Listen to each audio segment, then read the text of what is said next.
Somewhere in Russia right now, a Pantsir air defense crew is staring at a smoking crater where their multi-million-dollar system used to sit. And they still don't fully understand how a country with no real air force just walked straight past everything they had and burned two of Russia's prized assets to the ground in the exact same strike. You've probably already seen the headline. Ukraine destroyed a $25 million Russian MiG-29 fighter jet.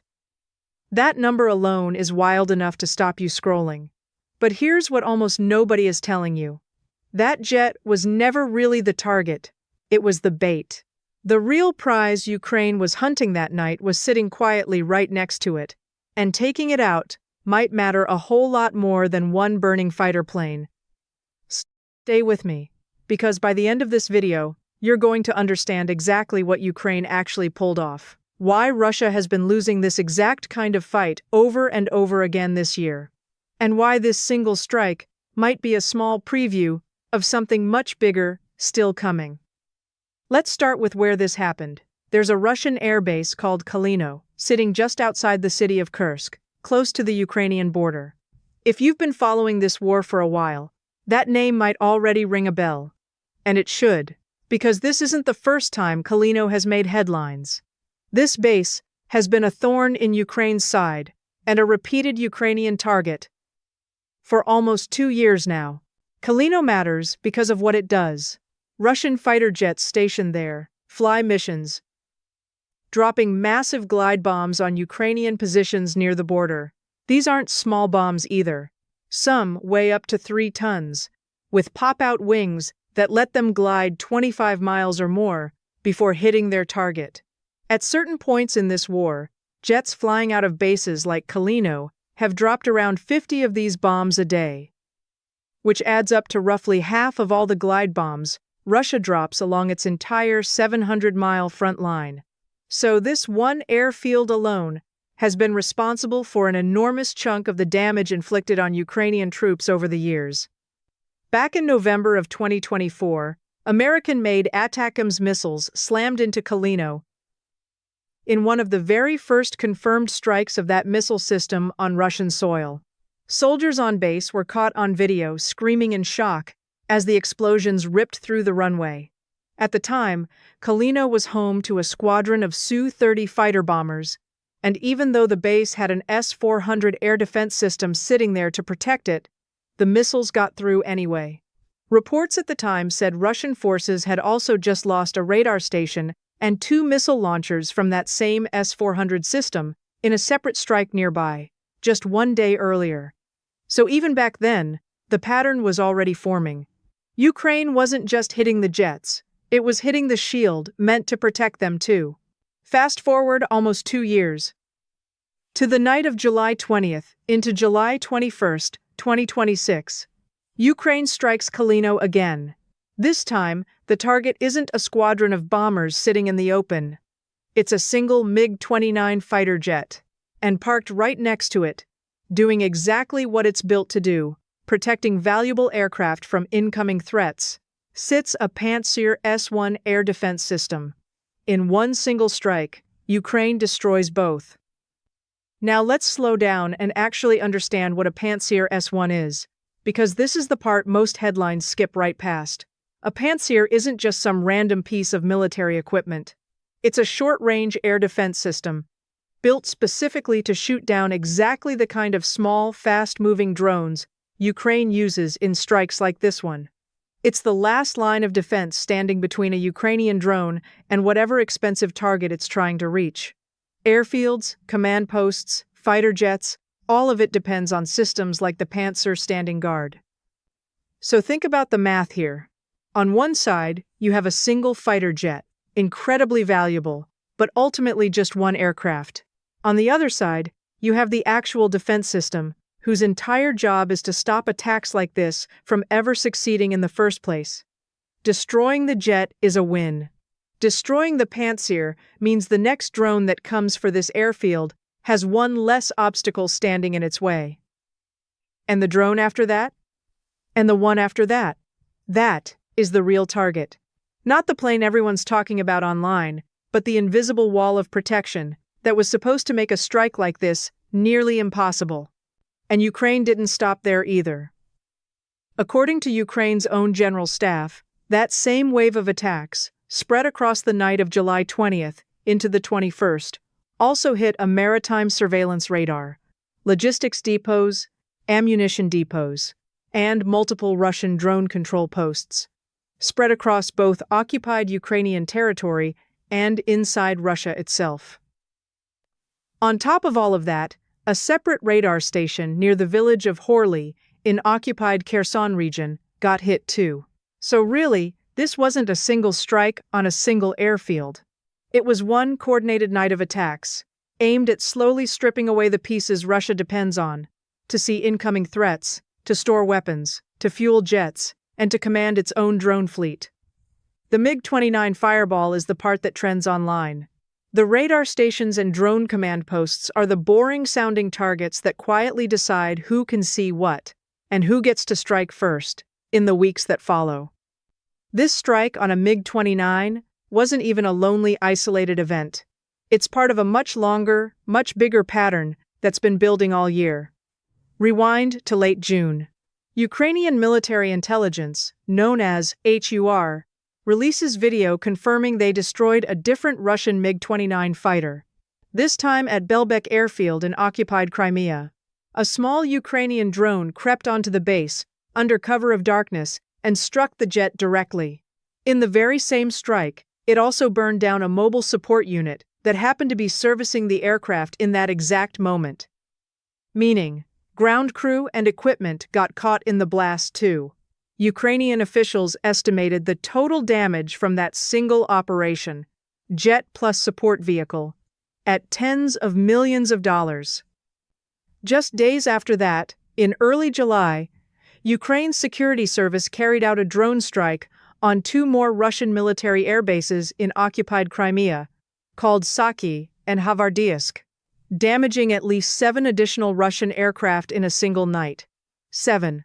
Not one lucky hit, but 7 aircraft in the same operation. So line these up. Belbek in late June, Saki and Havardiisk in early July, Kalino again just 2 days ago. This isn't luck. This is a deliberate, sustained campaign.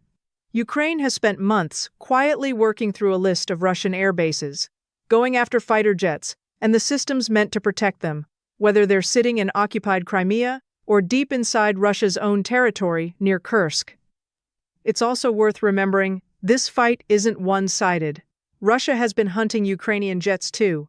In fact, just weeks before this Kalino strike, Russian jet-powered attack drones struck a Ukrainian MiG-29 as it was preparing for takeoff at an airfield in southern Ukraine, destroying it before it ever got off the ground.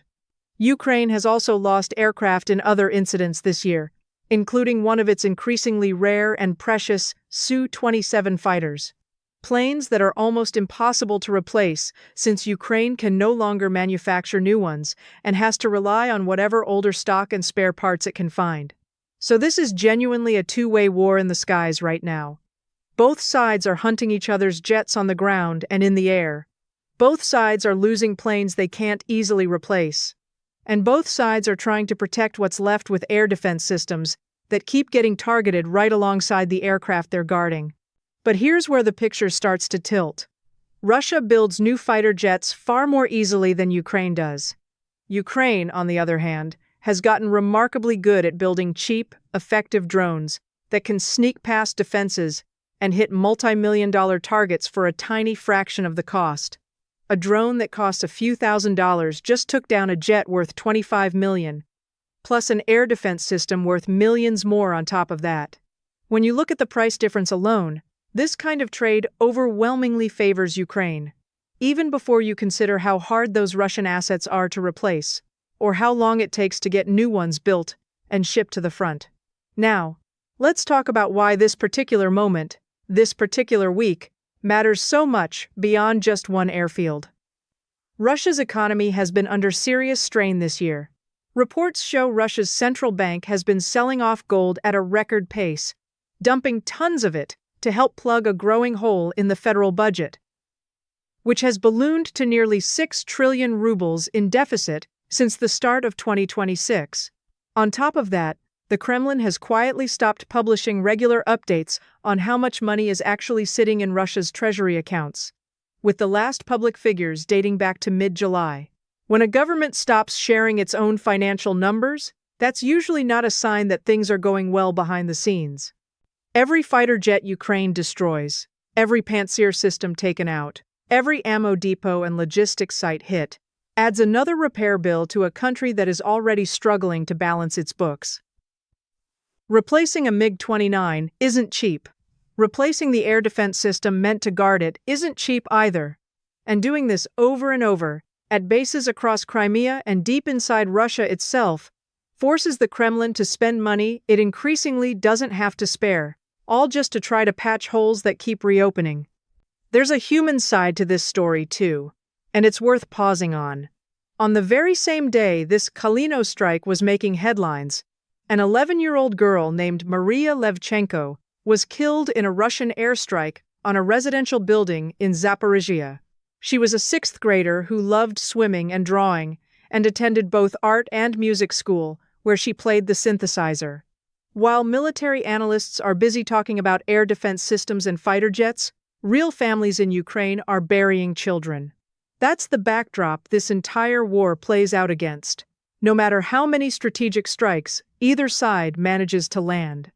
And even inside Ukraine's own military leadership, this week brought turmoil. President Volodymyr Zelensky dismissed Ukraine's commander-in-chief following a week of political tension. Wars don't just get fought on runways and battlefields.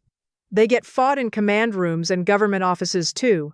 And this week showed that even Ukraine's own military structure is dealing with pressure and upheaval behind the scenes, even while its forces keep landing hits like the one at Kalino. So, let's zoom all the way back out and put the full picture together.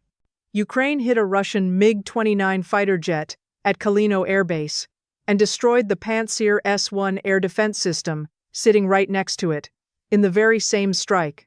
That same operation also took out a maritime radar, logistics depots, ammunition depots, and multiple drone control posts, plus a separate radar station in occupied Kherson region.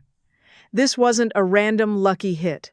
It was the latest chapter in a deliberate campaign that stretches back to a November 2024 Adams strike on the very same airfield, through a MiG-29 destroyed at Belbek in late June, through 7 Russian aircraft damaged at 2 more Crimean air bases in early July. And now this, a pattern, not a coincidence.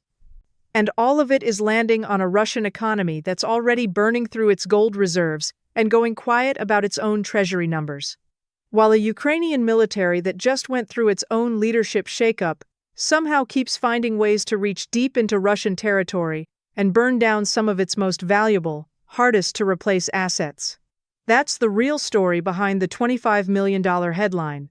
Not just one jet going up in flames, but a slow, steady campaign, chipping away at the shield Russia built around its air power, one Pantsir, one radar, one ammo depot at a time. On a base that Ukraine has clearly decided it is never going to stop coming back to. If this video helped you understand what's really going on behind these headlines, hit like, subscribe, and tell me in the comments which Russian airbase you think Ukraine hits next. I'll see you in the next one.